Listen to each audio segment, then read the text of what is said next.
Welcome to the third technical session on drafting and pleading in the era of faceless assessments, appeal and faceless ITAT. The session will be delivered by Senior Advocate Shri Tushar Hemani, sir. I request Advocate Hiren Vakil, Chairman of Media Committee, and CA Jayesh Moore, Chairman of Publication Committee, to escort the dignitaries CA Shivam Bhavsar, Co-Chairman Stage Committee, CA Maulik Patel, Committee Member ITBA, Advocate Anil Shah, Chairman South Zone AGFTC, Advocate Maulin Shah, Chairman Central Zone AGFTC, Advocate Mahendra Swamy, Chairman North Zone AGFTC, CA Rutvik Shah, Committee Member AGFTC, along with our eminent speaker, Senior Advocate Shri Tushar Hemani, sir, on the dais. Let us all welcome the dignitaries with a huge round of applause for the final session, the third and the final session for the day.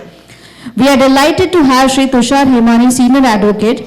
Shri Hemani sir's extraordinary professional achievement is that he has been conferred the title of being a Senior Advocate from Gujarat High Court at a very young age.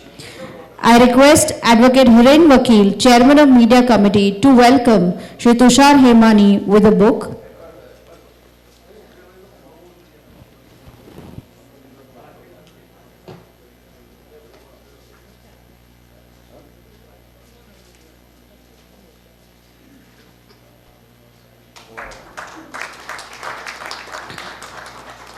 And I also request CA Jayesh Moore, Chairman of Publication Committee, to welcome him with a memento.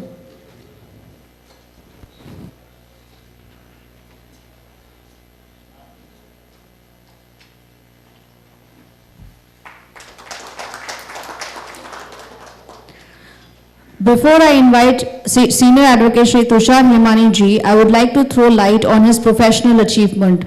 Honorable Senior Advocate Shri Tushar Hemani ji is a successful advocate, successfully argued matters related to direct and indirect taxation, corporate, commercial and fiscal laws before Honorable Supreme Court, High Courts, various tribunals, commissions and appellate commissioners. He is the past president of ITAT Bar Association. He is a regular writer of columns and articles in various professional journals and conferences. He is a regular speaker at various conferences, seminars and meetings of various professional bodies and a visiting faculty at various institutes, universities, colleges and management and law schools on the subject of taxation and corporate laws. Let us all please welcome with a huge round of applause Honorable Shri Tushar Hemani ji. Sir, I welcome you for your address.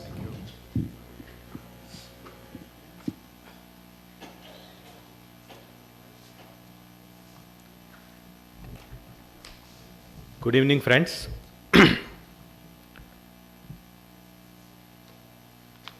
Must be a long day for all of you. And this is a new habit which we'll have to cultivate, particularly coming from COVID times, where we all are used to me delivering lecture, sitting in the comfort of my home, and you people listening to the same in the comfort of your home. In fact, I was just talking to someone that after a long time, I'm delivering a lecture with full clothes and shoes on. Otherwise, we usually put on, something which is fancy on the upper part of the body. Lower part, we usually try to, wear the track pants, shorts, etc. And shoes are strict no-no. So, a different experience. In fact, incidentally, in March, probably last year it was 7th and 8th March. 6th and 7th March, yes. Then that was the time when I delivered the lecture in front of the crowd. And thereafter, after exactly a year, again I am here delivering a lecture before living human beings instead of a screen, monitors. And nowadays the practice is that people usually switch off the videos. So you don't get to see anyone except your own face when you are delivering the lecture. Sounds so mechanical. But now, with this human touch, probably we are in a better environment. It's a small crowd, probably we can make it an interactive session. So in case if during the course of the lecture, if you want to ask something, just raise your hand, we'll pause, discuss and then move on. I'll also try to make it as light as possible. so that I know the last lecture of the day is always taxing. And the subject also is taxing. In fact, I was just going through the book which was given to me, Think Like a Monk, Live Like a Monk. A very appropriate book. Whoever has selected the book, I must give him the best compliments. We are all going to be monks, because the way in which government is changing the provisions, the way in which the entire law is going to be now implemented, the days are not very far that we will start living like a monk, in a faraway places, because we don't have to visit the income tax department, we don't have to go there personally, and we have to keep on doing the karmas. આપણે કહીએ તેમ કે કર્મ કરવાના ફળની આશા નહીં રાખવાની, return submission બનાવે જવાના, અપલોડ કરે જવાના, પછી વિચારવાનું નહીં કે એમાં શું થવાનું છે. Friends, I was in fact going through, I was going through the entire law on the issue while trying to figure out as to how do we deal with this issue. Something caught my attention in the process. Can we go to slide number 5? Some of the sections providing, yes. Look, what is happening is, let us try to understand, before we actually go to the submissions and pleadings and presentation part, the way in which the entire act is implemented, right from 1922 to 1961, and right from up to 2020, or I would say 2019, when the e-assessment scheme was first launched. Till that point in time, everything was physical. There was no concept of virtual hearing, or there was no concept of faceless hearing. Thereafter, we have seen a paradigm shift in the thinking process of the government. What they are now trying to achieve is that let's do everything in a machine manner. Let's avoid the human interface. Let's do away with the concept of people meeting and discussing an issue. Instead, let machines talk. Let the written submissions, the written documents speak for themselves, rather than someone actually physically going there and explaining the concept. So we have seen a large number of sections in a very methodical manner getting amended. The first was, in fact, the definition of hearing itself is now amended under the Income Tax Act, 2(23C) probably. The hearing is now is not hearing that we understand in the conventional terms. Hearing, by and large, what people understand by the word hearing is that someone speaks and the other person listens. That is known as hearing. Income Tax Act has a different definition of hearing. They say that hearing also includes submission of data, documents in the digital form. So that has now become the new hearing definition of hearing. And then if we look at the entire scheme, there are large number of amendments which are being carried out, wherein the concept of facelessness is now being brought into the sections. If we look at the existing scheme of the Act, you would find that right up to, I have not, the bill, Finance Bill 2021 is separately discussed, but even before Finance Bill 2021 came into existence, we had large number of amendments, and mind you, some of these amendments you will not find even in the latest Income Tax Act also. You can only find those amendments either in the website of the Income Tax Department or in the website of Taxman and such other service providers. You would find that 92 CA subsection 8, there is a reference to TPO, determination of ALP process. There also this section is there. Ben, મને એ આપી દેશો, મારે થોડું આગળ પાછળ કરવું છે ને, તો મારે પેલું સ્લાઇડ માટે જોઈશે. મને આપશો? હા. કંઈ વાંધો નહીં.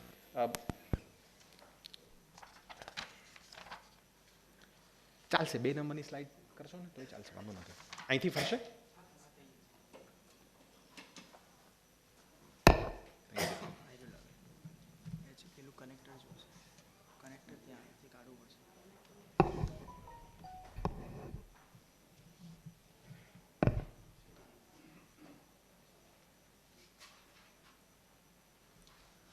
what we are seeing is, what we are seeing is that let's say 92 CA subsection 8 is now introduced. And what it says is that you can have a faceless mechanism for the purpose of TPO. Likewise, we have 144C subsection 14 capital B. So the reference to DRP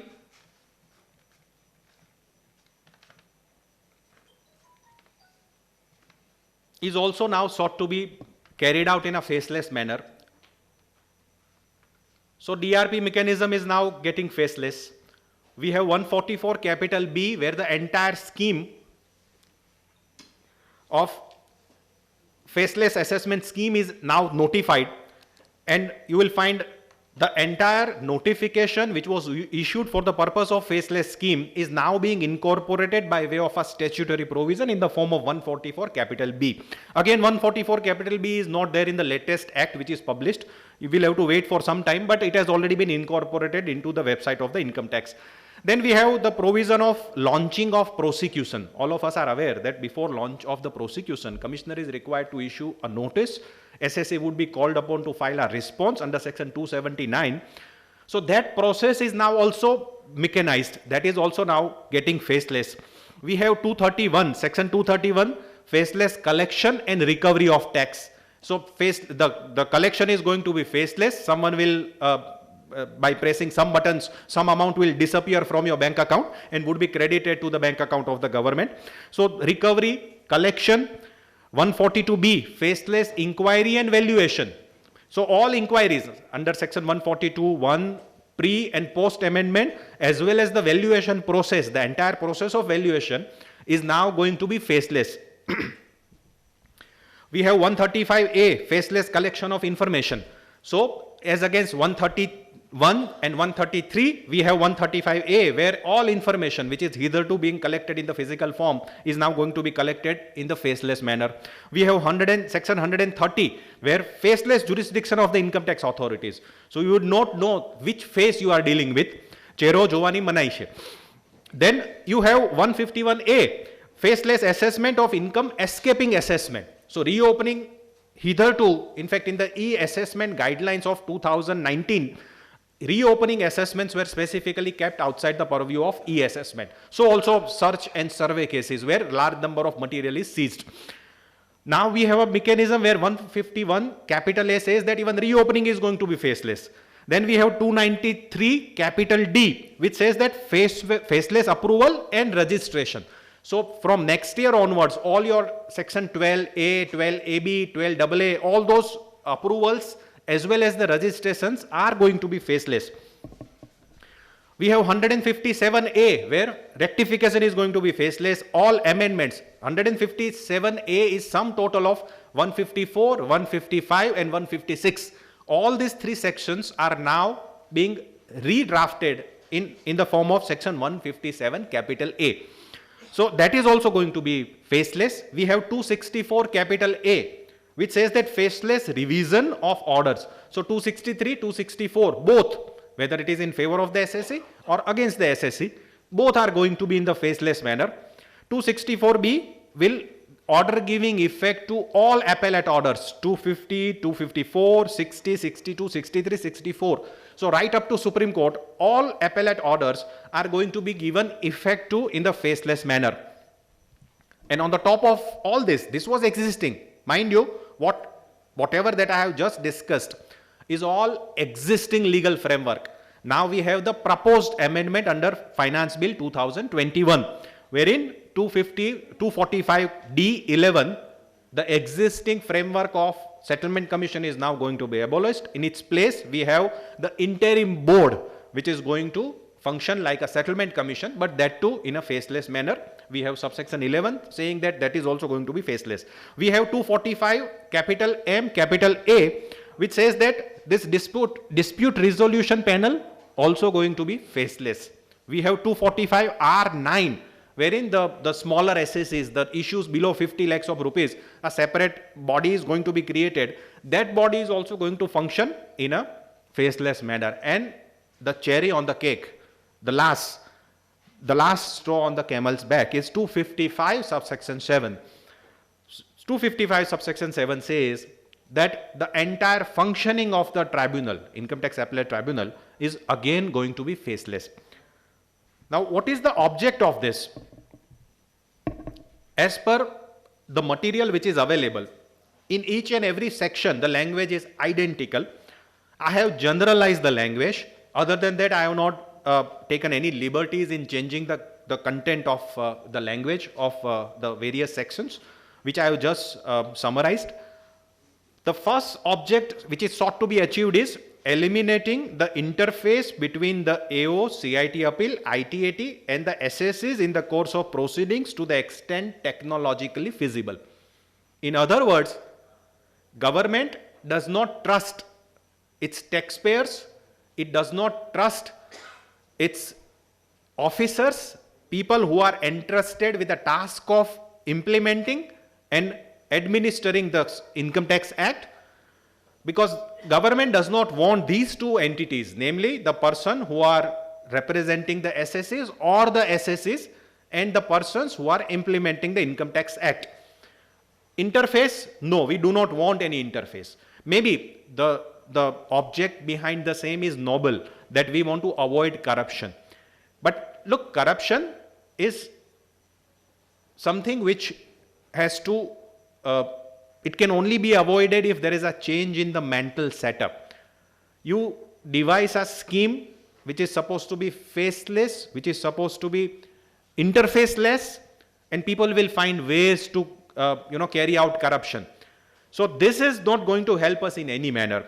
But in the process of curbing the corruption, we have devised systems which are draconian, which are something which we'll discuss shortly from now, which has created large number of problems for all entities, big, small, medium, all kinds of SSCs. It has created lot of problem.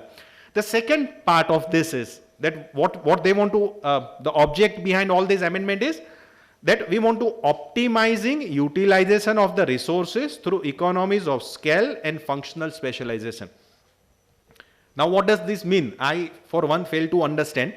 Optimizing the utilization of the resources. Now, what kind of resources? The number of SSCs are going to remain the same. The number of officers are also going to remain the same.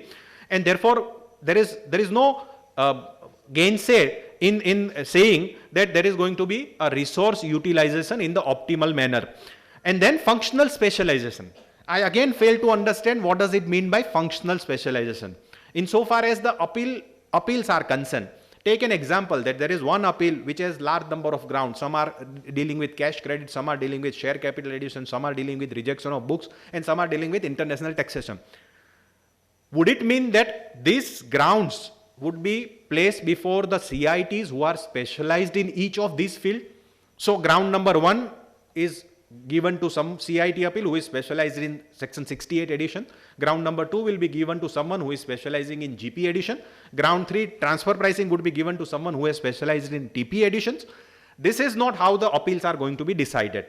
Then if the appeals are going to be decided by the same unit, by the same commissioner, then where is the question of functional specialization? Imagine the same situation for a tribunal. Tribunal, there the judges are there.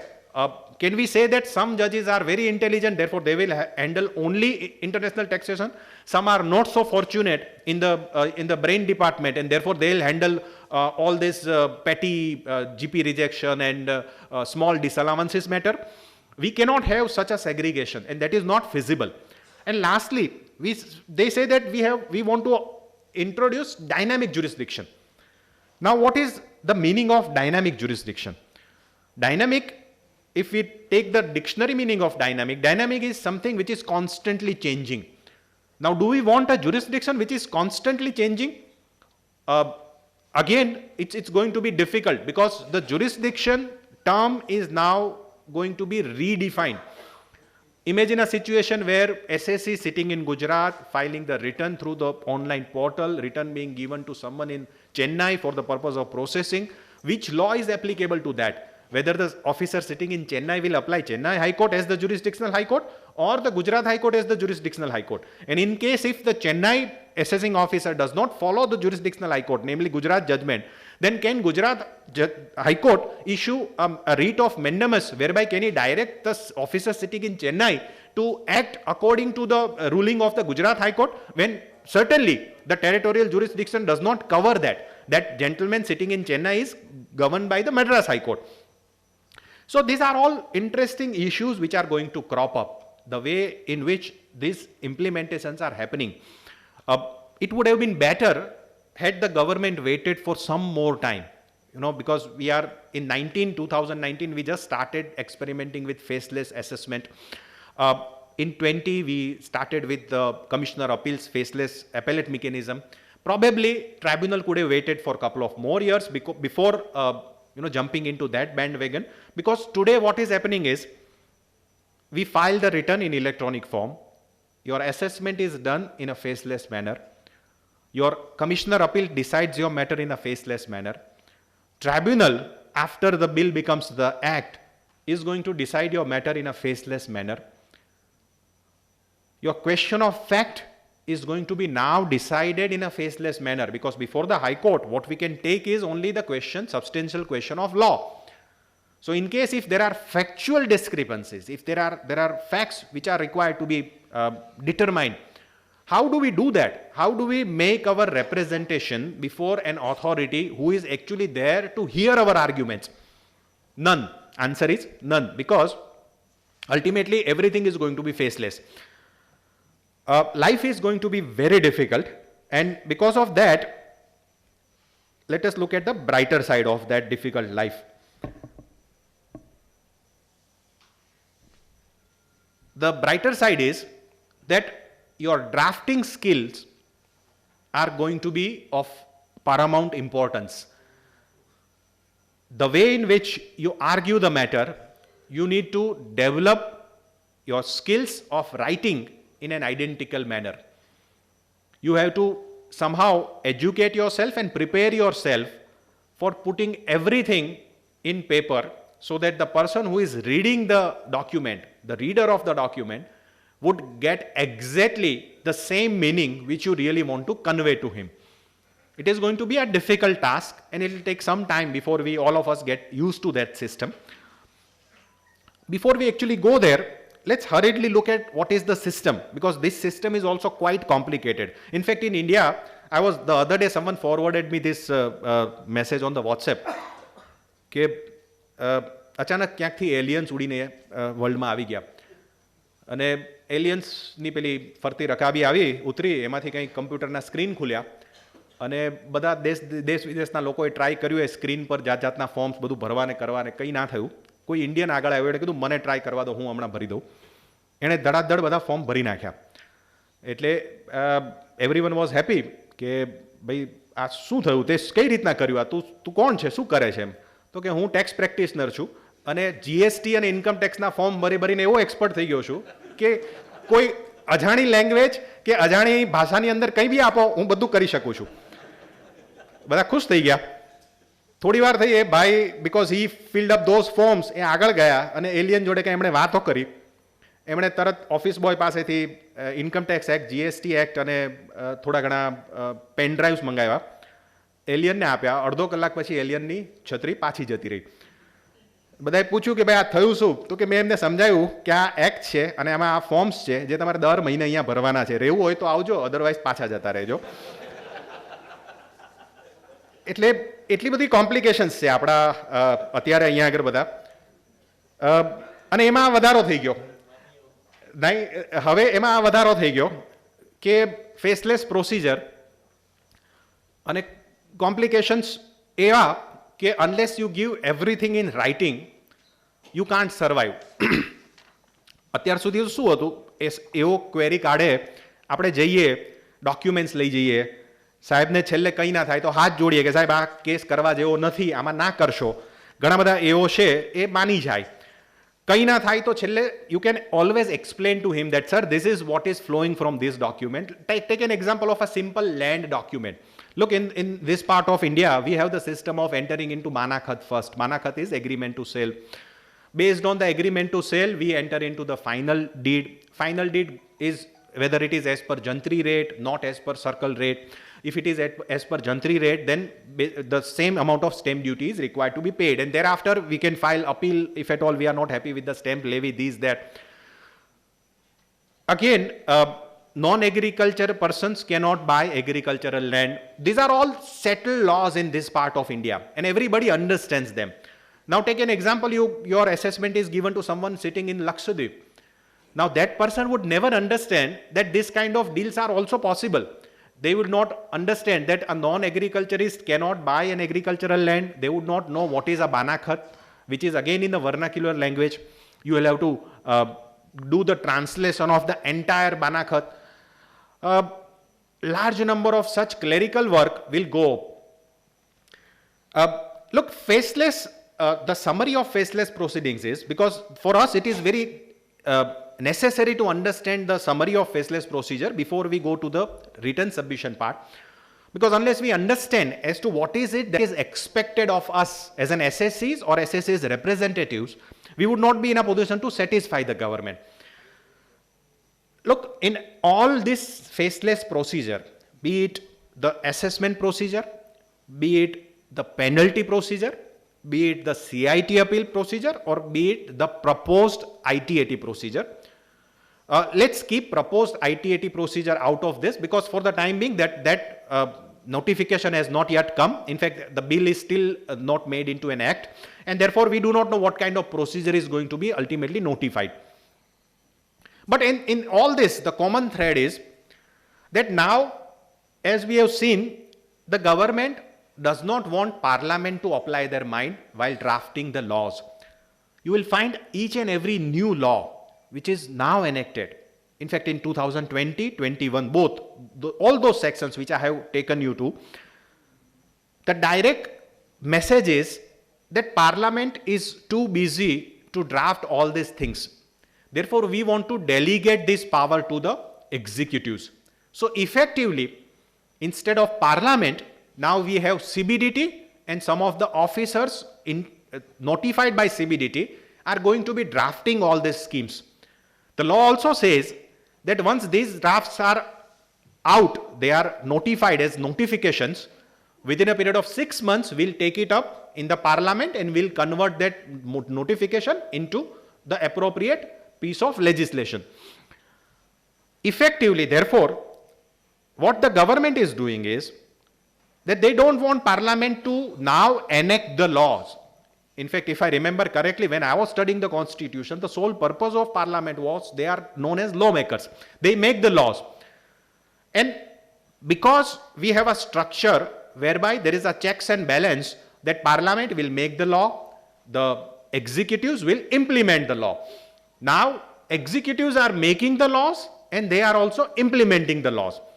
And they have, in fact, this is the product of executive making a law. They have, this faceless procedure is entirely made by executives and implemented also by executives. And therefore, you will find at some point in time that this is all one-sided.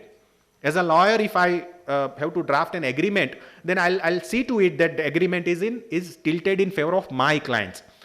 And the same way, the draftsmen who have drafted this have made sure that the entire procedure is tilted in favor of the revenue.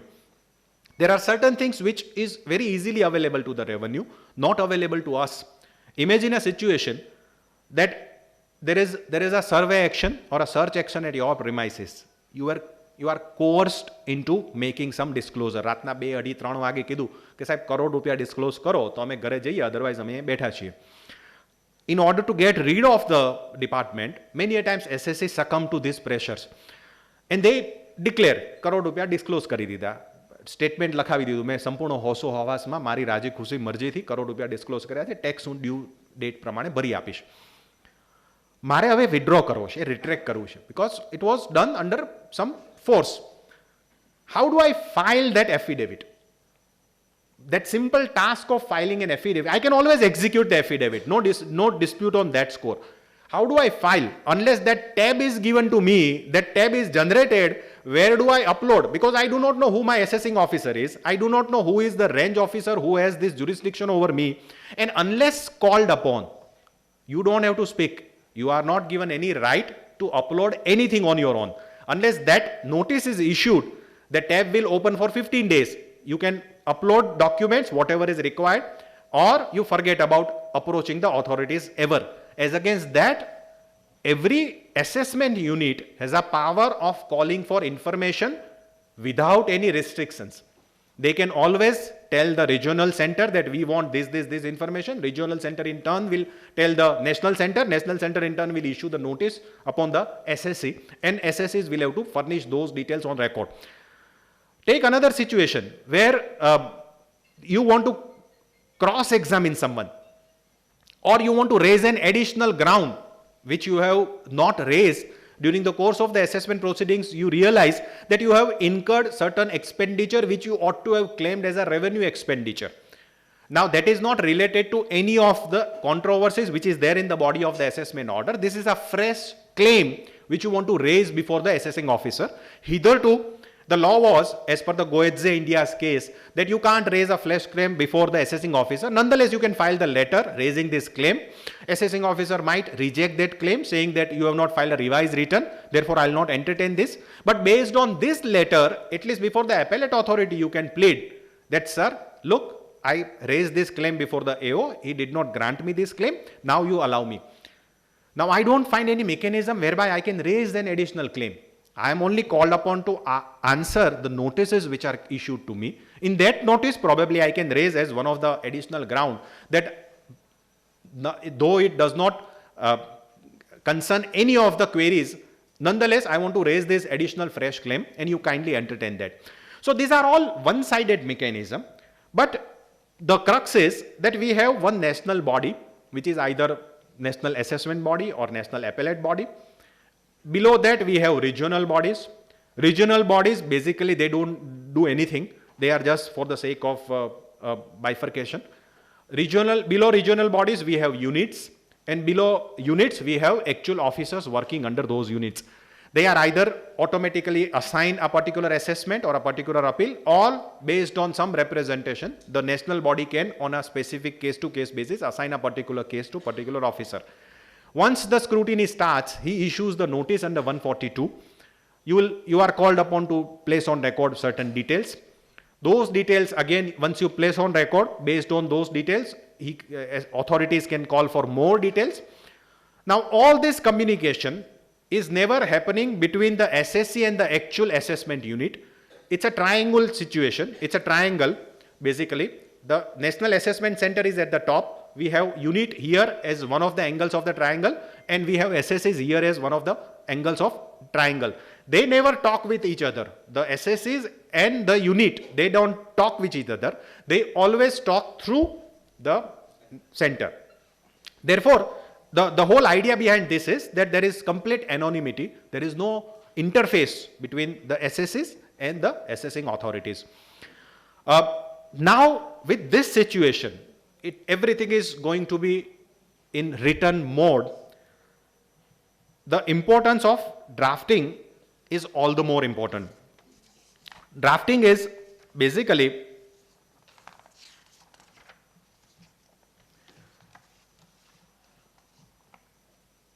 look, hitherto, drafting was a precursor to actual arguments of the matter.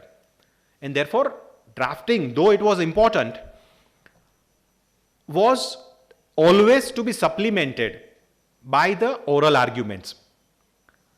Now, drafting is the beginning point and drafting is the end point, because you are not going to get any opportunity of actually arguing the matter. Though I'm conscious that we have provisions under schemes whereby you can ask for a specific hearing insofar as the appeal scheme is concerned. In a given case, if the authorities feel that yes, this case needs physical hearing, they can, in a case-to-case basis, consider the request.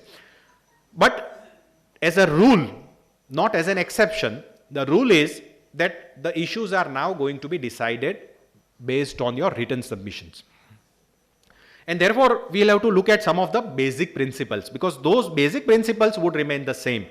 Your rights, your obligations, your duties, everything will remain the same. Only difference is that as against the opportunity to set right your lacuna in the written submissions by way of speaking, by way of arguing the matter, now you will not get any such opportunity to improve upon your written submissions. The first and the basic principles of natural justice which are required to be remembered. Look, these are all the basic principles. Hopefully, they are still there in the statute book, because the way in which statute books are changing, we do not know whether this principle of natural justice also, for how long it is going to stay in the statute book. But today, as we know the act, and as the act is implemented by the courts of law, the principle of natural justice is there. And principle of natural justice is, what is principle of natural justice? It says that odi altum partem. Now, what is odi altum partem is that someone who is going to be penalized, someone who is going to be prosecuted, should not be prosecuted or penalized without giving him opportunity of hearing. Hearing, as I stated earlier, is now in the form of a written submission. So, principles of natural justice are there. We have, let's look at the principles of natural justice in a slightly detailed manner. Look, principles of natural justice, what does it mean? Principles of natural justice is that whatever evidences, whatever material which is available with the assessing officer is required to be shared with the assessees. So, supposing your case is selected in the faceless assessment, and the assessing officer has some material whereby he says that you have done transactions with a Bombay based party, that party is now held to be a fictitious party, and that party has issued certain checks in your favor. We find that you have received a payment of rupees 1 crore from that party, and therefore we want to add that money, 1 crore rupee, as your income. Now, we do not know what is the name of that party. We do not know what is the check that the assessing officer is talking about. On what basis it is now held that that party has been held to be a bogus party. That is where the principle of natural justice comes into play. Natural justice says that you can demand all this material from the assessing authority. So, every evidence, every material, namely the statement of that party, the bank account of that party, the exact check number of that party, the person who has made this statement, his name, opportunity of examining and cross-examining that person, all these are forming part of the natural justice.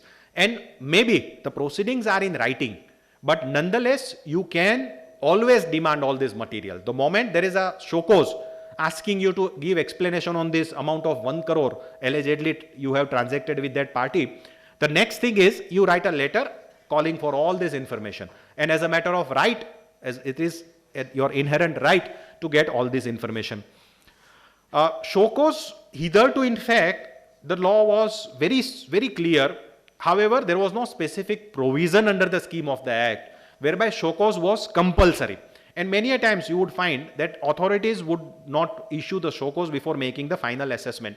Now we have the provision, namely section 144 capital B, subclause 16, subclause small b, saying that before any final edition, a show cause is must. It's a sine qua non. It is without show cause, you can't make the final edition. Because all of us are aware that once the final show cause is issued, and once I file my reply, the draft assessment order is prepared as per the scheme. And once that draft, whether it is assessment order or appellate order, is prepared, then that draft is sent to the review unit. Review unit will, based on the risk criteria decided by the CBDT, will decide whether all the additions are proper, all the grounds are properly dealt with, if it is assessment or appellate proceedings. And based on that, either the case is taken for review or the order is finalized on the basis of the draft. So, show cause notice, yes, we are now fortunate, at least this is the brighter side of the entire mechanism, that will be issued final show cause notice before any variation is made to our returned income. We have a right of rebuttal. So, whenever any material is used against us, we have a right of either filing our response to that, our explanation, and right of rebuttal, which is intrinsic part of natural justice. Any third party evidence, be it statement of entry provider or any material, any seized material or any bank account, leisure account, all this, everything, third party evidences are required to be shared with the assessing, with the SSE. full access to the assessment file. Again, it is going to be accessed in the digital form. Examination and cross-examination of the witnesses, and then we have affidavits. If at all any affidavit is used by the assessing authority, because nowadays what is happening is that assessing officers have also become smarter. So what they do is they try to take the affidavits of all these tainted parties. So those parties who have made disclosure before the authorities, either penny stock operators, shell company operators, or the persons who are giving bogus accommodation entries, all those persons have started executing affidavits in favor of the revenue authority, saying that the statement is correct, whatever information that they have given is correct, true to his belief and information. And in case if such an affidavit is there, the only way in which SSE can get out of that affidavit is ask for the cross-examination of the deponent. Because the law is again well settled that if you do not challenge the contents of the affidavit, then ultimately at a later stage you can't challenge it. Therefore, principle of natural justice demands that you ask for the cross-examination of that person based on his affidavit. The burden of proof is again, it keeps on shifting. Initial burden is always that of the party which is making such a claim. So if you are an SSE and if you claim a particular expenditure as an allowable expenditure, the burden is upon you to initially satisfy the authorities. Once you satisfy the assessing authority based on your submissions, etc., then the assessing authority has to either prove that the submissions which are given are not correct or they are false. Only if he proves that this submission which is given, the material which is given, the evidences which you have adduced on the record are factually incorrect or they are incomplete, he can't again reverse the burden and ask you to submit more. So in case if he is happy with the evidences, the matter rests there. In case if he is not happy with the evidences, he would ask you that, sir, you have given the bank statement. In that one entry is there. Kindly explain that entry. From where have you received that credit? If that question is put to you, then you are required to answer. And then once again, the burden shifts on the SSE. It becomes very more important for the simple reason that in the physical assessment, the assessing officer will tell you that nahi bhaiya ye barabar nahi hai, you get me some more information on these creditors, you get me some more data on this particular donor. Now this is going to happen by way of communication, digital communication, email or on the portal you will be again issued a notice. So develop the habit of reading the entire notice at least twice. If you are not very confident, take help of someone who is also working in your office. Ask him to also read that notice once again. Because every full stop, every comma will have a different connotation. So if you misinterpret the particular sentence and if you give data which is otherwise not required, then you are in a larger problem. Or if you miss out on furnishing some data because you have read it hurriedly in a cursory glance and you are satisfied that, oh, he asked for the name and address. Next line you haven't read that he also wants the confirmation. You immediately draft a letter, give names and addresses, and you forget about the confirmation. Physically, when you go to the assessing officer, he'll immediately tell you that, sir, where are the confirmations? Then you will say, okay, all right, by next, keep it next week, I'll come with the confirmation. Here, it is not going to happen. At least once or twice, they are going to issue the notices. Thereafter, the portal is going to close and your assessment is going to be done based on whatever that you have uploaded. Evidences and material, both are different, both are required to be given during the assessment proceedings. Evidences means oral written statements and documents, whereas material also includes explanation, submissions, contention, claims, detailed information, statements, affidavit, books of accounts and records. So whatever that is required, and mind you, this is a two-way traffic. Evidences and material are required for the purpose of satisfying the assessing authority. At the same time, if the assessing authority relies on evidences and material, then you have every right of asking for those details. Once you ask for those details, you can give your explanation based on those details. Unless that two-way traffic is taking place, you can't, frankly, satisfy the assessing authority. Look, this is what I indicated in the earlier part of my discussion, that in case if survey search statements are there, how do I file the retraction statement, retraction affidavit? That window is now no more available. You can, in a given case, give the same affidavit to the investigation wing who is carrying out the search or survey. But the experience over a period of time has shown that such a step is never welcome by the investigation wing, and they by and large try to create more problems for the SSCs who have filed such an affidavit. Fresh claim, I also covered this, that whenever you want to raise a fresh claim, Goetze India apart, how do I do it without my assessment proceedings actually commencing? Supposing my assessment proceeding is not at all commencing, then I can't file any additional claim unless I file a revised return of income within the permissible time limit. And ultimately, if no assessment, no fresh claim, even during the course of the assessment also, as and when that portal opens for the purpose of acceptance of the reply, I have to submit the reply. Someone who is already dead, someone who has died, and that SSC's assessment is now happening, what is the law on the issue? Because that law would still continue to govern even as of today also. Even under the faceless scheme also, that law is not going to change. And what is that law? Law is that in case if the SSC passes away, if he is dead, then the legal heirs, as per section 159, would step into the shoes of the SSC. Now, there are certain situations where if the SSC dies well before the due date of filing of return, then obviously return for that period is required to be uploaded by the legal heir.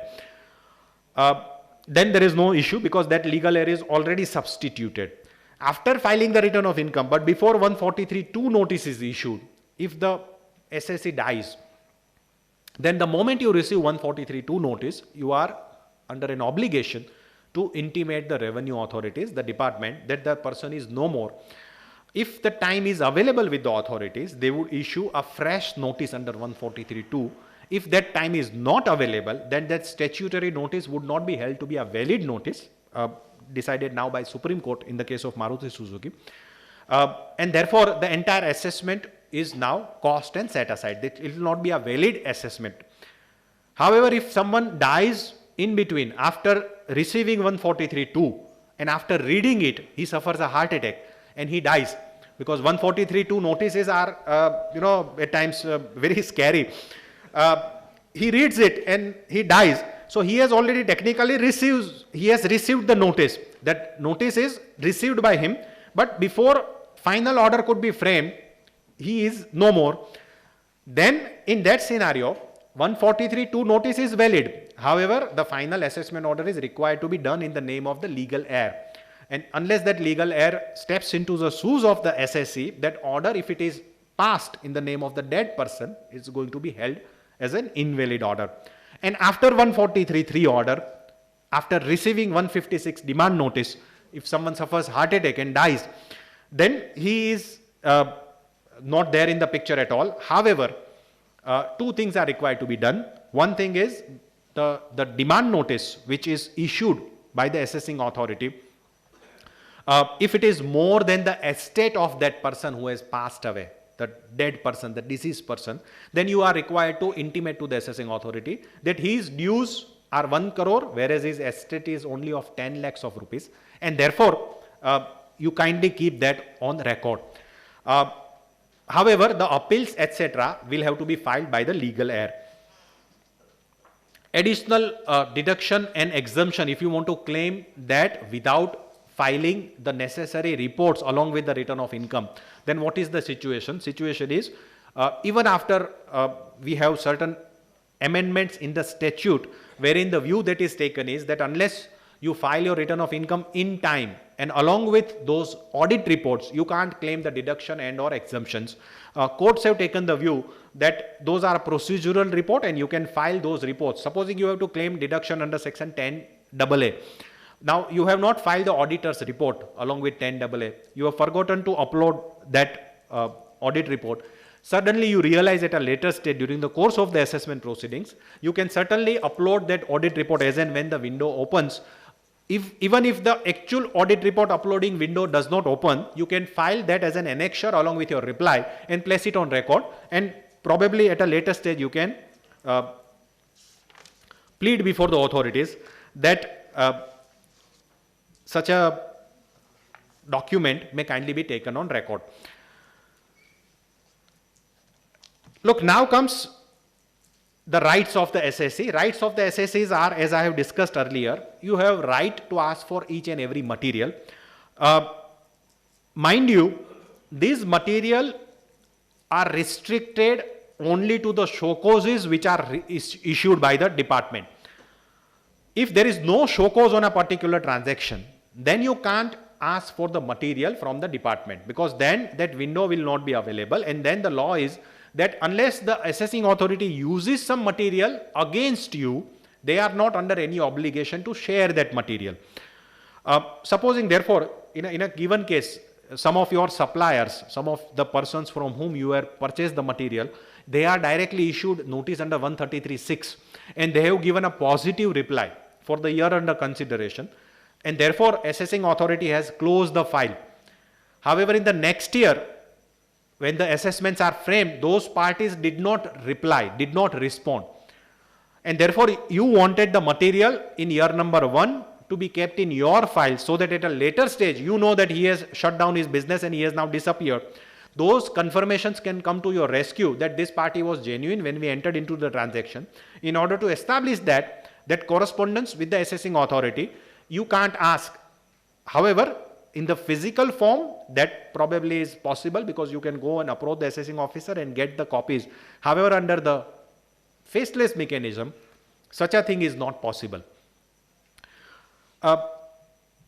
Then, before the authorities, before the assessing authority, what is required to be done is, look, there are people who have the habit of submitting case laws before the authority. I have been time and again telling the people, in my almost all my presentation, I have been telling that at the assessment stage, don't go beyond the facts, because law is, no one is going to look into the law, A, and B, in case if you rely on some judgments at the before the assessing authority, and by God forbid, such judgment is reversed by the appellate court by the time your matter is taken up by the tribunal or higher appellate authority, then you are in for a larger trouble, because you yourself have said that my case is covered by this judgment. Now that judgment is no more good law, because that is now reversed. Therefore, don't be tempted in citing case laws before the authorities. Give proper facts along with all necessary evidences in support of those facts. I think if you do that before the assessment authority, before the faceless authorities, that also would be sufficient compliance. You don't need to cite any case laws unless you are very sure that this case law is directly on the issue, it is not going to be reversed, or it is that of the Supreme Court and the law is well settled. Don't venture into citing the case laws, because it has more disadvantage than advantages. Alternate contentions, always feel free to raise the alternate contentions. Nowadays, we have this movement which is going on, that you compare the GST turnover along with income tax turnover. If there is any deficit in the income tax turnover, straightaway addition would be made. We have now 271AA saying that in case of such a discrepancy, the penalty would be of the equal amount of such a discrepancy. 100% of the discrepancy is now going to be levied as by way of penalty under section 271AA. What is the alternate contention? That in case if there is a discrepancy in the turnover figure, then what you can say is that, sir, under the Income Tax Act, my tax is only on the profit, on the income, and not on the gross turnover. So therefore, in case if there is a difference between the turnover figure, and in case if you are inclined to add that turnover, then kindly add only the profit element of that turnover and not the entire turnover. So that is going to be my alternate contention. First contention is obviously that there is a reconciliation statement. I have an explanation. There is no difference between these two turnover figures. But then the alternate contention is that in case if you are not satisfied with that, then kindly add only the net profit which is embedded into that undisclosed turnover. Many a times people have this apprehension that the moment we take an alternate contention, there is a dimmed tacit consent to making of the addition.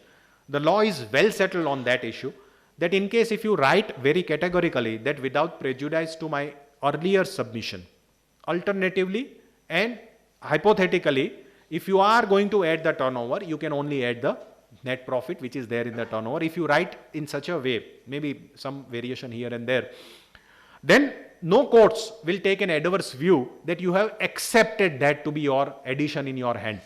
That is not going to happen, and therefore feel free to raise all kinds of alternate contentions. If you have more than one contention, supposing in this given case, you may say that, sir, kindly add GP. Then if not GP, kindly add NP. If you go on submitting like this, or supposing you may say that, sir, in these two turnover figures, so much of turnover has a direct explanation because those were goods returned, and because of the time difference between the filing of GST returns and income tax returns, the returns are reflected in the later part of the returns of next period, and therefore you don't make any addition, at least in so far as that part of the turnover is concerned. So you may say that, sir, out of 100, 50 is because of this reconciliation difference, therefore you don't make any addition on 50. Remaining 50, this is my explanation. If I fail on that explanation, profit only on 50. If I again fail on that explanation, then profit on entire 100, and that too of NP or GP. So this is the way in which one can raise additional alternate contentions. Look, you should not concede at the show cause notice stage. Nowadays, I've been advising all my clients that now the law is going to be extremely difficult, because faceless stages and thereafter going straight to the High Court on a pure question of law. Therefore, in case if you are not very confident about a particular adjustment, don't make such adjustment in the return of income. Don't claim anything where there is some doubt. Don't hesitate in offering an income. In other words, offer the income where there is a slightest amount of doubt.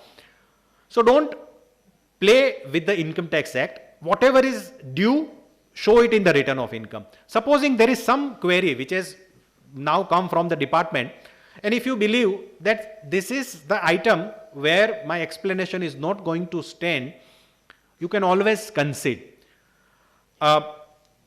After the assessment, in fact, we have a mechanism whereby 270AA is there, section 270AA is there, whereby after the assessment order is received, and if you believe that these are items where I don't have any case, I can straightway pay the necessary taxes along with interest on that particular disallowance, with an undertaking before the AO that I am not going to take these particular issues or this order in any further appeal, and therefore I concede.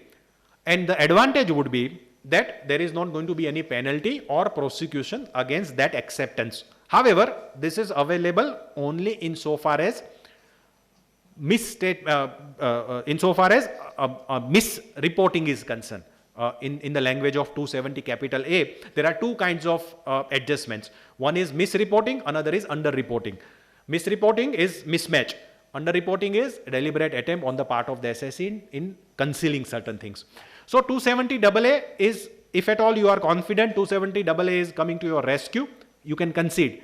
But other than that, the disadvantage would be that the moment there is a show cause and thereafter you concede, the revenue authority will say that this is a declaration after the detection.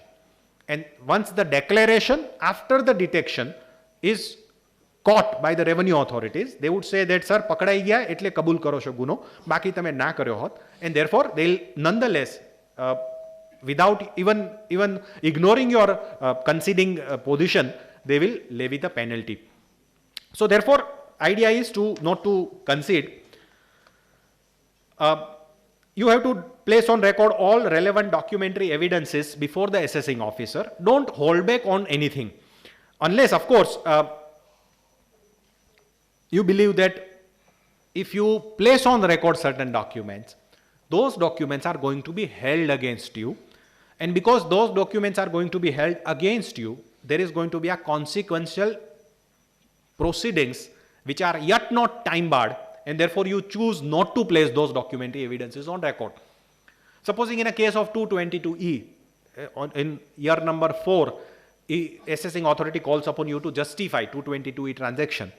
You realize that there is a common director, and in case if you take a stand that the recipient of the money is not the shareholder, then the common director, who is the shareholder, is going to be now revisited. He would be called upon to pay taxes on this deemed dividend. So many a times people don't give that information because they believe that by giving that information that the director has received this money, there may be a reopening in the case of the director. Instead, company is in any case already there in the litigation. Let company face the music, and at a later stage, if the court permits, we will place on record all these documentary evidences. But in case if you believe that these documents are otherwise necessary, they are otherwise required to be placed on record, place them on record. Bank statement, if at all authorities have called upon to place on record the bank statement, you place on record the bank statement. Unless you believe that authorities have caught you only on one credit transaction and there are large number of other such credit transactions where you have no explanation. In that scenario, probably maybe a selective furnishing of information is many a times resorted to, but otherwise place all documents which are available with you on record, because now the game is going to be played in a different way.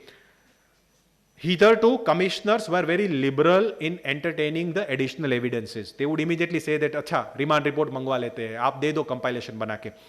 Now we do not know how the person who is going to decide your faceless appeal is going to react to this. Unless you have compelling reasons in satisfying 46A criteria, additional evidences would not be taken very willingly and very promptly by the authorities.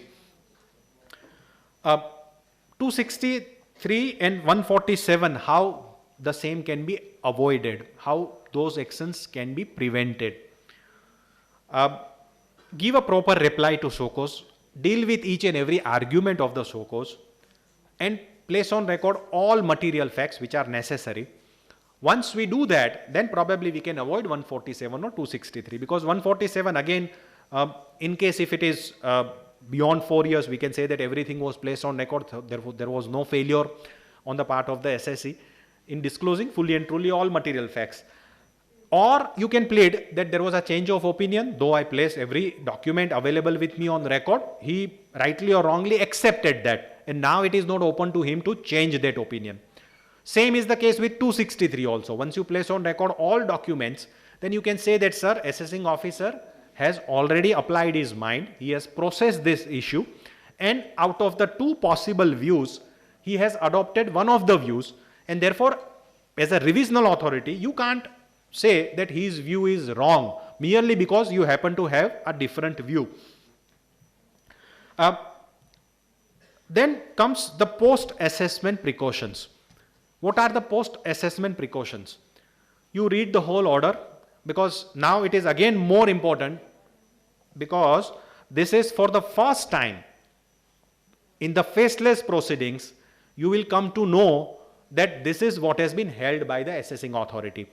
So the first opportunity for you to test the effectiveness of your written submissions is by reading the assessment order. You may be very clear in your mind that, sir, I want to present the case in this particular manner. But when you actually write down those things, it may not carry the same meaning. It may carry a different meaning than what you want to convey.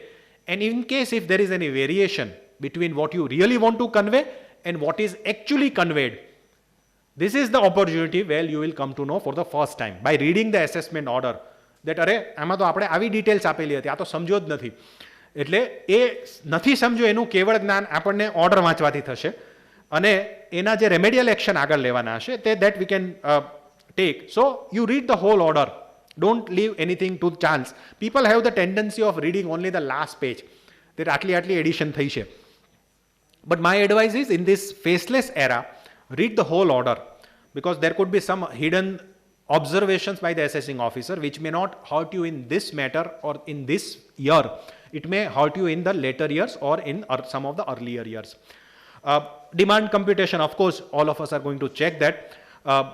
all variation to return of income, you prepare a table whereby return income, assessed income, variations, and those variations must tally with the individual additions or disallowances. Any factual inaccuracies, anything which you find that not properly recorded or recorded in such a way which was not what you want them to record, immediately file a 154 pointing out that these are the errors and these are the rectifications which I am requesting. In case if rectification is not possible, or if you believe that that is not going to solve any purpose, then such inaccuracies or such inconsistencies they are required to be demonstrated in statement of facts when you file the appeal.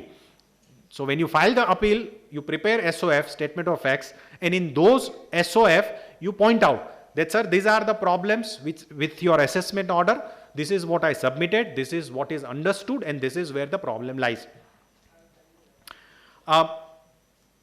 Look, these are all new precautions which are very specific to the faceless era, that you need to take the entire backup of the data. Whatever that you upload, you keep in two formats. One is in the soft form in your computer or in whatever safe place, either in the pen drive, client-wise pen drive, hard disk, cloud, wherever you feel safe, you take backup of that data. And second is take one hard copy. Always have the habit of take one printout. I understand that printing is frowned upon. It is not environmental friendly.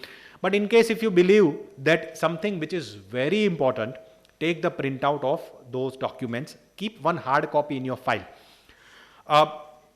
All the acknowledgements which are very, very crucial, because we have come across cases where on day one it is shown that yes, your email or your reply is received.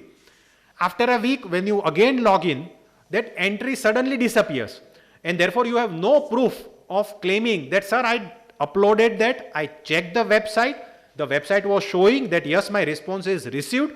Now suddenly the website is silent, it says that your response is not received. So take the printout of the screenshot, or if you have some mechanism whereby you can save the screenshot so that you can at least plead before the authorities that you have complied with the notices. Backup, never ever rely on government portals, because we have filed high court petitions for the purpose of retrieving those backups.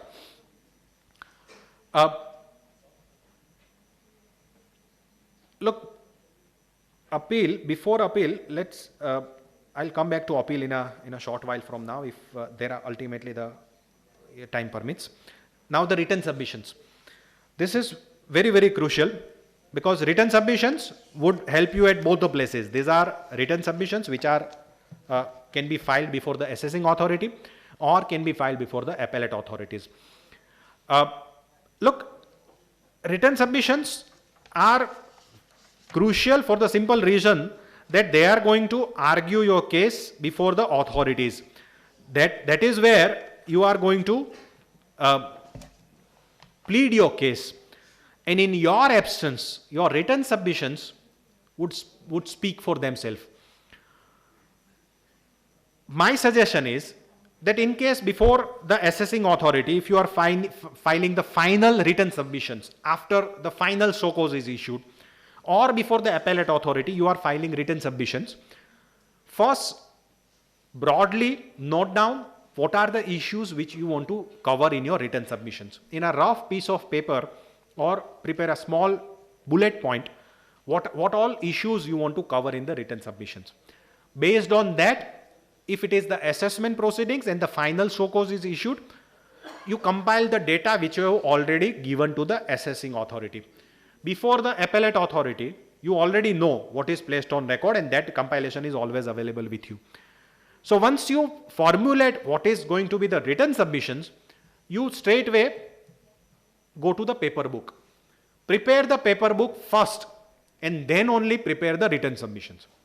The advantage would be that once you put everything in the paper book, before the assessing authority, whatever that you have submitted so far can be placed in the form of a paper book.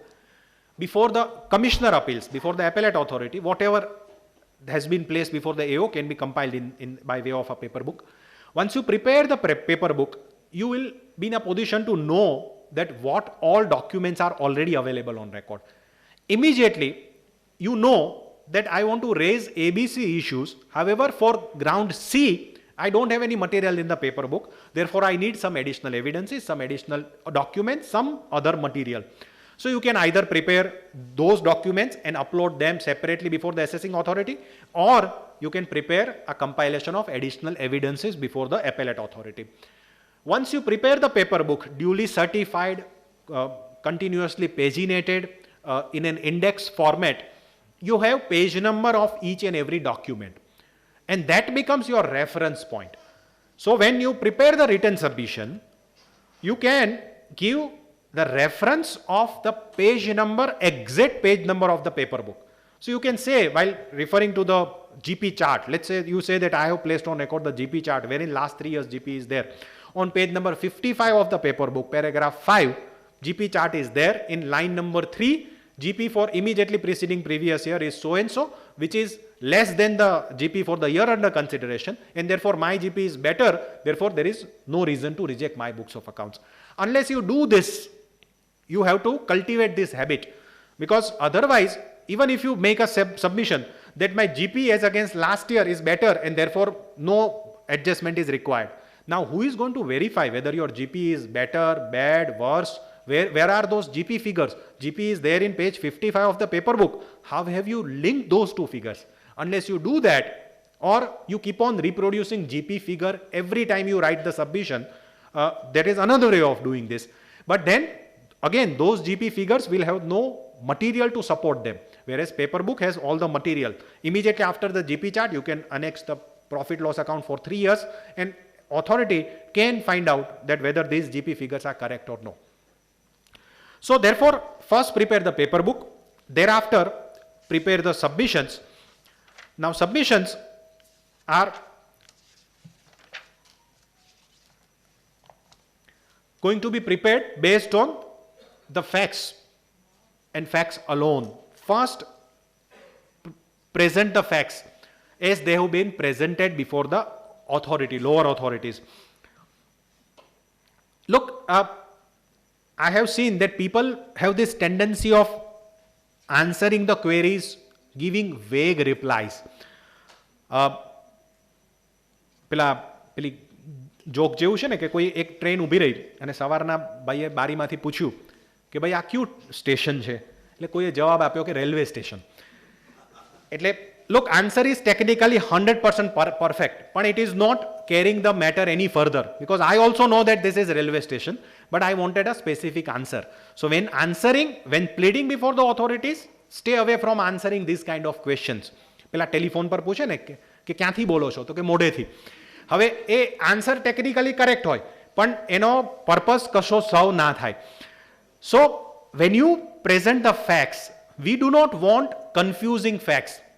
We want only the crisp facts which are dealing with the issue. We do not want facts which are confusing. I remember during early 2000, I came across one statement of facts prepared by some tax consultant or some chartered accountant, I don't remember exactly. Detailed statement of facts. It was a search case and statement of facts running into more than 60-70 pages. And it was like a novel that at 11:30 the doorbell rang and tax authorities barged into my house. At 1:30 they asked my family members to prepare bhajiyas. And at 4:40, incidentally, at 4:40, one of the family members who was pregnant at that time, she started suffering the pain, and therefore she was asked, the authorities were asked that whether we can take that female to the maternity hospital or no, and authorities reluctantly granted the permission. So all these facts are completely unnecessary. We do not want to know whether the chai, bhajia, 11:30 આવ્યા, કોને કેટલી delivery થઈ. We are not concerned with that.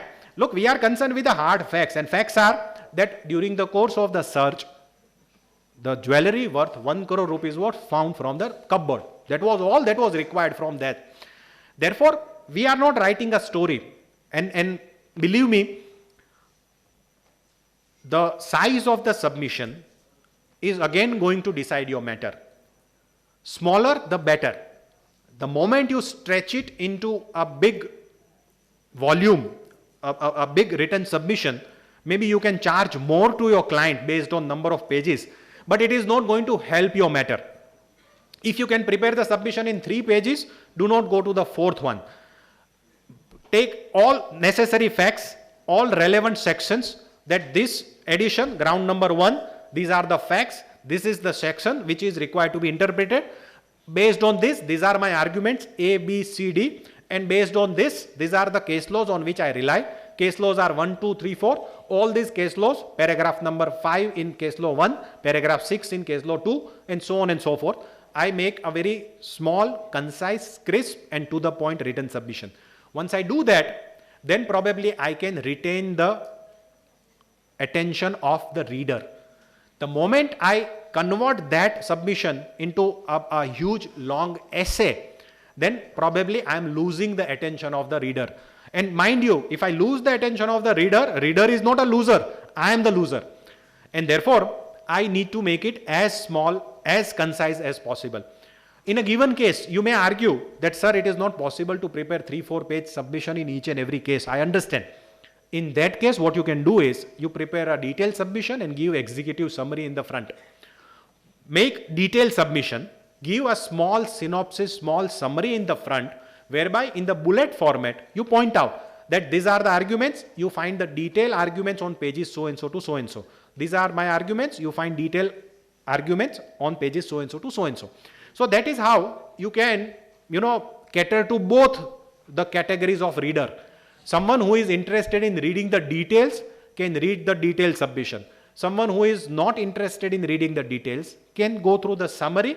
Like, we in the morning, we read the newspaper. Most of us read the headlines first. In case if we are interested and if the time permits and if there is some tea left in the cup, then we'll read the entire item. Otherwise, we'll only scan through the headlines. This is precisely going to happen when the assessing authority is going to take up your case. You want to give the catchy head notes, catchy headline. And once he catches the attention, he will read the entire content. In a given case, if you don't want him to look into that, you have to give a boring headline also. Because many a times what we do is, we try to, let's say, in a given case, we know that the notice is completely illegal because the notice is served on someone who is not authorized to receive the notice. 292BB says that in case of any dispute as regards the service, I have to take the objection before the assessing authority. Unless I take that objection, I can't take it before the appellate authority. Nonetheless, I don't want to make it so apparent that he issues me a fresh notice and serves it upon the authorized person. So while writing pages, I incorporate those 2 lines somewhere in the middle, that your notice is even otherwise without jurisdiction because it has been served on someone who is not authorized to receive the notice. So that way I submit, but at the same time, I don't attract attention to that submission. Again, it all depends on the skill of the draftsman and the way in which he wants to present his case. But nonetheless, you use good language, because language is going to speak for itself in your absence, and that is going to be your ambassador. Your language is your ambassador.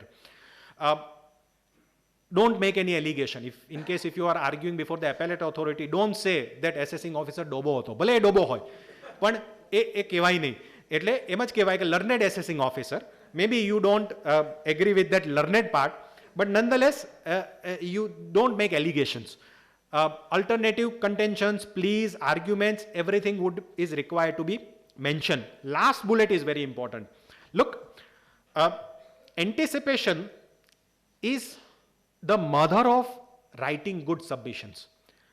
Unless I anticipate in advance that what the other side is going to argue or what can go against me in this particular fact, only those persons can write a good written submission.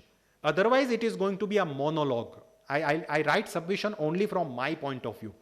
But then I'll have to think from the point of view of the text assessing officer. And assessing officer's point of view, supposing you come up with 2 arguments, that sir, in a given case, revenue authorities can argue like this, they can also argue like this. You incorporate both those, that in case if the argument is this, then my answer is this.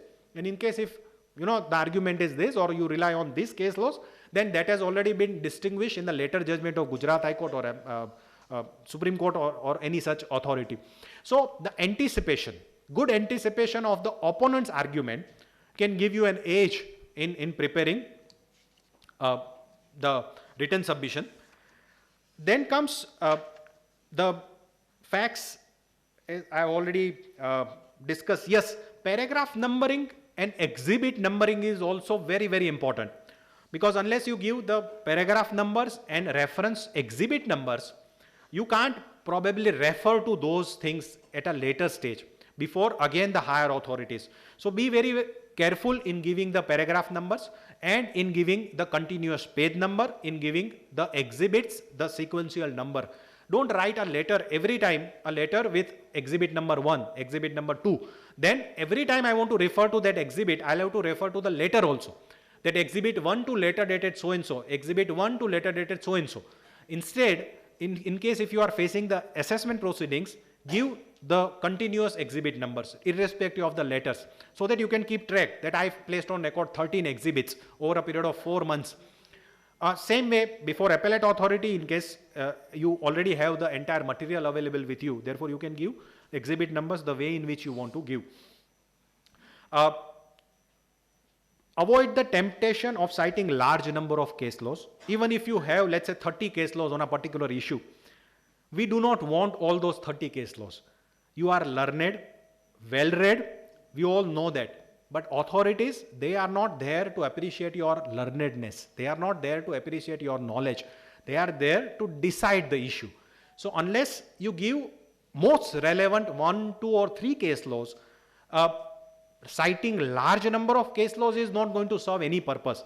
And at a later stage, if you think of filing a reply or a rectification saying that case laws number so and so, so and so, so and so have not been considered at all, and therefore it's a mistake apparent from record, that only will increase your work burden and it is not going to get you any relief. So in case if you find that there are large number of cases directly dealing with the issue, then also avoid citing them. Cite only 1, 2 or 3 judgments on a particular issue. I'm not saying that in the entire written submission you cite only 3 case laws. On a particular issue, cite not more than 3 case laws which are directly on the issue, with paragraph numbers duly marked. In case if it is soft copy, highlight those paragraphs and make a reference of those paragraphs in your written submission. Digital signature, again, I'm sure that all of you are more knowledgeable than me in so far as digital signature is concerned. So you, wherever you need digital signature to authenticate a document, put those signatures. In case if you find that the scanner has scanned the document in such a way that it is not very legible, get it typed at your end so that the contents are not lost in the process. In case if you really want the authorities to read them, then give the type copies. In case if you believe that the scan copy is not proper. At this stage, let me deviate. In this era of faceless proceedings, invest heavily into good internet connection, invest heavily into good computer infrastructure, buy all the licensed softwares, including Windows, including whatever other software that you use, more particularly the Adobe Acrobat that we use by and large to generate PDFs. Invest in good camera, high definition, good camera, and most importantly, invest in good microphone. I have seen people not investing in microphone. Recently, I was appearing before Supreme Court and the gentleman was arguing, his voice was completely cracking. He was not at all audible because of the poor quality of microphone. Probably it is here where China is really creating problem for us, because all Chinese made microphones, they pick up only few words out of the entire sentence.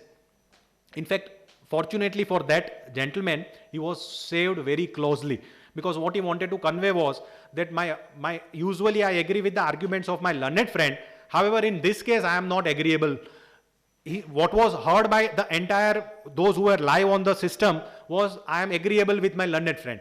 He said that was with a proviso that usually I am in agreement with my learned friend. However, this time I am not in agreement. What was heard by all of us was he is in agreement with his learned friend, and probably court would have dismissed his matter. but he was fortunate enough to have survived those hiccups. But then invest in good microphone, because in case if you get an opportunity to present your case, physical or this new physical is new electronic arguments. So in case if you are allowed to argue the matter before the authorities, then you need all this internet connection, cameras and all other proper hardware support. Also prepare a desk where everything is handy, your books, your case laws, your submissions, everything is well within your reach. In case if you don't have such a setup, then probably you will find it extremely difficult to argue the matters before the cameras, in case if you are given the chance. Then comes the aspect of, yes, every appellate forum, every authority has different set of rules. And you must go through the rules. Like tribunal has different set of rules when it comes to submitting the documents, whether it is in the proposed e-format or physical format. Same is the case with CIT appeals. Commissioner appeals has different way of handling the appeals in soft form. So also in the case of assessing authorities. So you have to adhere to all these guidelines that individual files should not exceed a particular size. You cannot upload a particular document in a particular manner. So all those guidelines are required to be adhered to. And once you have uploaded something, just make sure that it is received also, because you get the benefit only if it is received. You don't get any marks for uploading. It is marks are given only if someone, the recipient, receives it. So the receipt, delivery receipt is equally important. One way or another, just make sure that whatever that you have uploaded is received by the recipient. Yes, every communication must be in writing. Even if you are given an opportunity of oral submission, let's say before CIT appeal, we have the framework which says that you can in a given case request for physical hearing, or you can request for the hearing over internet through camera. Supposing authority grants you such a request, it exceeds to your request of granting you the e-hearing. Then also my submission is, my opinion, you have to place on record the entire written submission.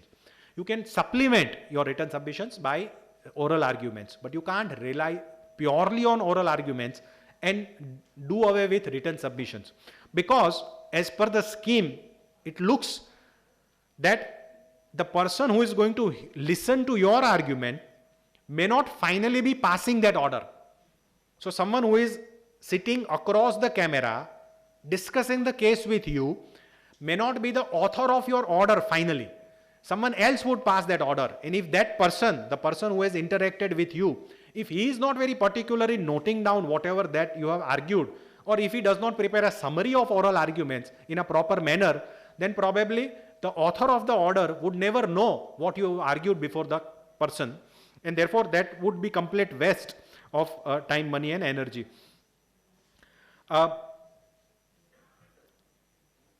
Yes, you, in case if you believe that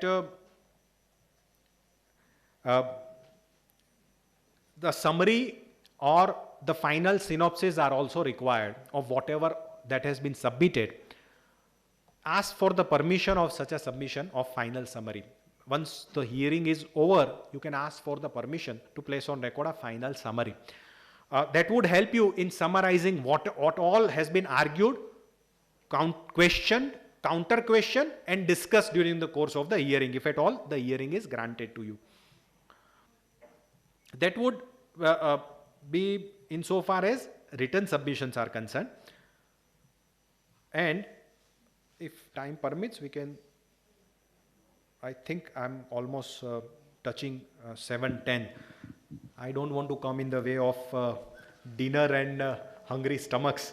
So we can skip this. In case of any questions, any doubts. Yes, bolo.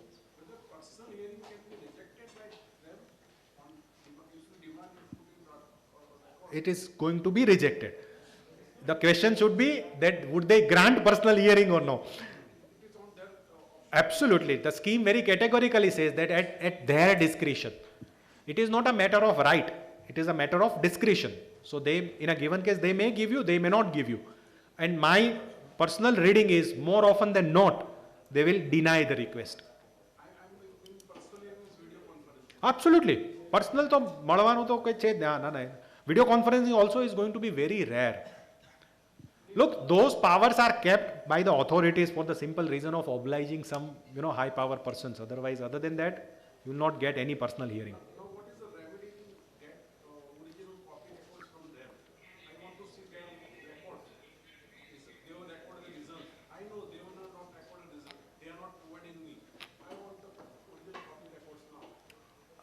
Look, good old days ma, when GK and drive shaft was not the law, we used to file petitions to get only the reasons. The whole idea of filing the petition is so that we know the reasons. Many a times after reading the reasons, we will not pursue the petition at all. So the whole idea was to get the reasons. So now probably that time has again come back. It's They have given the reasons. right. I want to check their records. I know that in their communication they have taken the Wrong facts. Then you can file a reply to the reasons. Objections in any case you can file. Against the reasons, you file the objection. There you say that these facts are incorrect.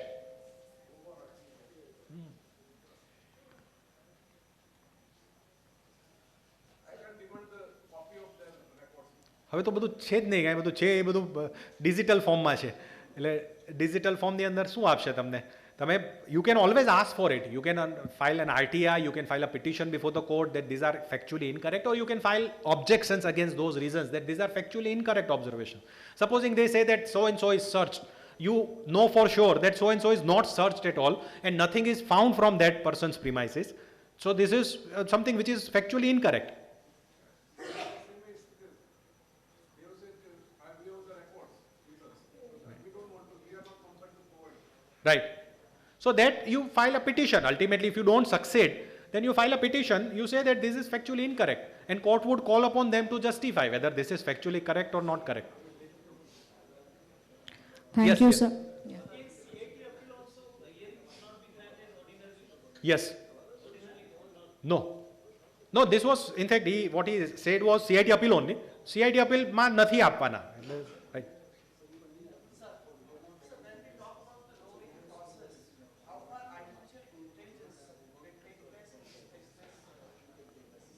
They are banking heavily on artificial intelligence.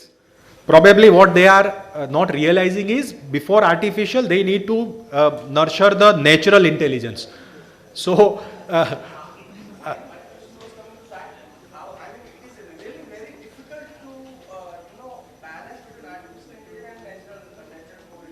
right, Sometimes, you have mentioned about the example of some teachers, right, like in PK. Amir Khan was saying that there are so many meanings of acha.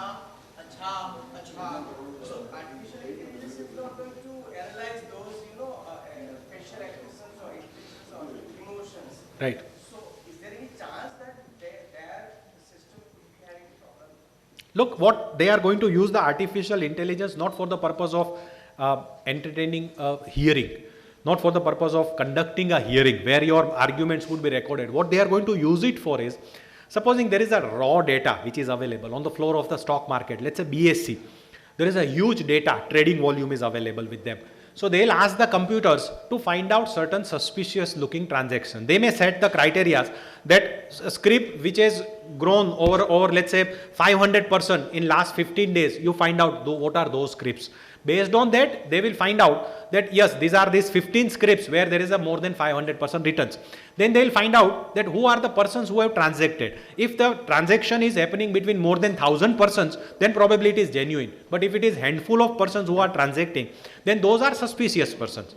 Then they will start the inquiry. So artificial intelligence is probably going to be used on those financial data. Now they have huge data. Supposing you purchase, let's say 50,000 worth of goods every month from Amazon. So yearly you are purchasing 6 lakhs worth of goods from Amazon. Your yearly income is 2 lakhs of rupees. So that is where they are going to, find out. Artificial intelligence is going to be used like this. It's not that they are going to, look, someone was sharing with me a very interesting incident. He was telling me that, sir, whenever there is any card which is given to you for the purpose of accumulating those bonus points, we are very much interested in those cards. So Citibank, Diners, Amazon, all those cards where you accumulate points on various spendings, that would disclose your spending pattern. And if your spending pattern is not commensurate with your income, then you are a suspicious person. Then you are a person of interest to them. And that is where they are going to use the artificial intelligence.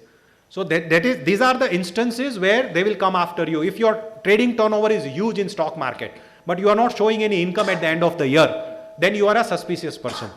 If your current account has more than 50 lakhs of cash deposited on a year-on-year basis, and your business is such that you can't generate cash, then you are a suspicious person, and that is where the artificial intelligence is going to be used. So not for recognizing the human emotions, so that we are saved for the time being. I don't know when they are going to replace this, but this is where we stand. Thank you, sir. Thank you very much indeed. I am afraid that's all for the question answer round now. We would have to end the session because we are running short of time. So you would With want this, to include? yes, I conclude my presentation. I am once again thankful to the organizers for giving me this opportunity to share some of my thoughts on the issue. Stay safe, everyone. Jai Hind. Thank you, sir. Thank you for your wonderful insights on the drafting and pleading in the era of faceless assessments, appeal and faceless ITTA. On this occasion, we would like to felicitate the committee members for the hard work and dedication at the hands of our eminent speaker, Senior Advocate Shri Tushar Hemani, sir. I request Shri Tushar Hemani, sir, to kindly felicitate our committee members, starting with CA Jayesh Moore, sir, Chairman Publication Committee. I request the audience to please be patient for a while as we are about to end the program for today. Give them a huge round of applause for the dedication and the hard work that goes into an event like this. Advocate Hiren, followed by Advocate Hiren Vakil, Chairman of Media Committee.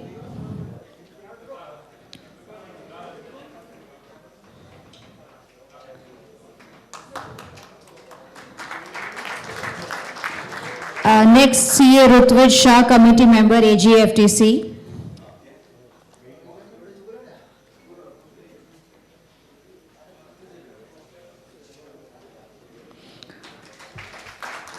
Followed by Advocate Anil Shah, Chairman, South Zone, AGFTC.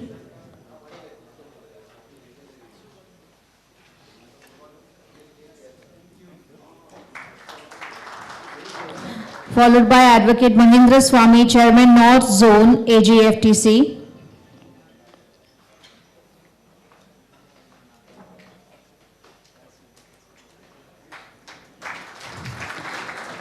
Next is Advocate Maulin Shah, Chairman, Central Zone, AGFTC.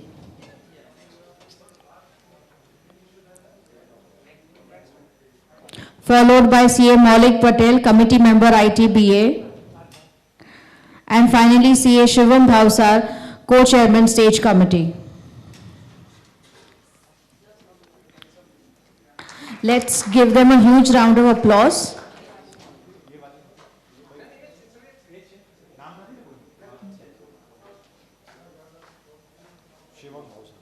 Shivam Bhavsar, Co-Chairman, Stage Committee. Thank you, sir. Thank you all. With this, we come to the end of the last session for day one of Tax Conclave. I invite dignitaries to kindly come forward for the group photograph. Thank you all once again for gracing the occasion of the two-day Tax Conclave 2021 on direct and indirect taxes organized by All Gujarat Federation of Tax Consultants, AGFTC, and Income Tax Bar Association.